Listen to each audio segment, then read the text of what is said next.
Check out D-Lo beatboxing. 1, 2, 3, 4, 1, 2, 3, 4, 1, 2, 3, 4, 1, 2, 3, 4, 1, 2, 3, 4, 1, 2, 3, 4, 1, 2, 3, 4, 1, 2, 3, 4, 1, 2, 3, 4, 1, 2, 3, 4, 1, 2, 3, Oh, that's sick. 1, 2, 3, 4, 1, 2, 3, 4, 1, 2, 3, 4, Yeah. 1, 2, 3, 4.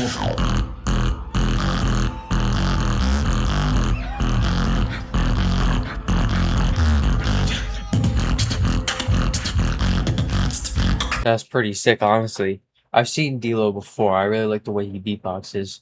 The thing that's always hilarious is that one guy in the crowd who always just had that stank face, like, and it's always relatable with this type of thing. So yeah, I really like his beatboxing. Yeah, he's really good. Like and subscribe for more.